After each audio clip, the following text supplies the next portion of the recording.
वो तीन चोर थे, वो कई बार हमने कथा में सुनाया है, आपको याद होगा। चोरों ने अपनी सांकेतिक भाषा बना ली। पुराना समय, जंगल का रास्ता, लोग निकलते तो पहले ऐसे कमर में पैसों की थैली बांध के लोग रखते थे। कोई एटीएम और वो तो चलते नहीं थे उस समय, यूपीआई, तो लोग थैली में बांध के रखते। एक चोर पेड़ पे चढ़ के बैठ जाता और कोई आता तो वो कहता नारायण नारायण, माने नर आ रहा है, सावधान हो जाओ। नर आ रहा है, इसके लिए उसने क्या बना लिया, नारायण। दूसरा पूछता कि कुछ है उसके कि नहीं, दामोदर। दामोदर माने उधर में दाम बंधा है कि नहीं, थैली वैली दिख रही है, दामोदर। तो पास में आगे वो देख लिया कि हाँ थैली लटक रही है, बोले हाँ दामोदर दामोदर, माने दाम में बंधा हुआ है, पैसा थैली है। तीसरा बोलता हरी हरी, हर लो, फिर देर किस बात की, हरी हरी हरी हरो। तीनों पकड़ लेते, मारपीट करते, थैला पैसे छीन लेते। एक बार उन्होंने किसी को इसी तरह लूटा, नाम लिया भगवान का, उसी समय आकाशीय बिजली गिरी, तीनों की मृत्यु हो गई और तीनों के लिए लेने के लिए विमान आ गया।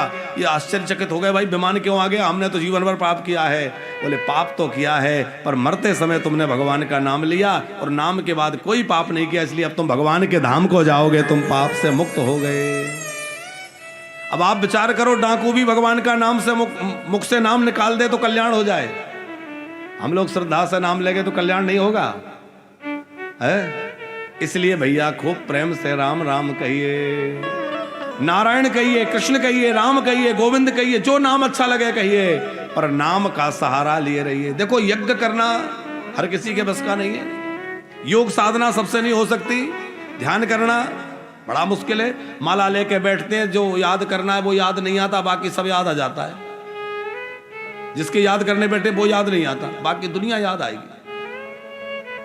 अच्छा, कभी आपने सोचा है कि माला करते समय नींद आती है, ध्यान यहां वहां जाता है, दुनिया की याद आती है, काम याद आते हैं, और नोट गिनते समय नींद आती है कभी?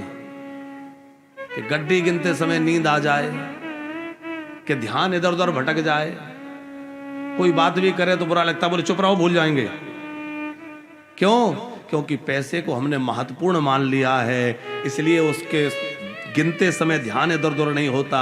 और भगवान के नाम को, भजन को हमने ये मान लिया, कर लेंगे तो ठीक है, नहीं करा तो कोई बात नहीं। लेकिन जैसा महत्वपूर्ण हमने पैसे को माना है, वैसा भगवान के नाम को, भजन को मान लें तो भैया भजन में भी वैसे ही मन लगने लगेगा जैसा पैसे में लग रहा है। क्योंकि व्यक्ति जिसको महत्वपूर्ण मानता है, मन वहीं जाता है। हम कितना महत्व भगवान के नाम को, भगवान के भजन को देते हैं, ये उस पर निर्भर करता है। खूब नाम की महिमा गोस्वामी जी ने गाई है। और उसके बाद कहते हैं, अब मैं शिव जी को प्रणाम करके कथा का आरंभ करता हूं।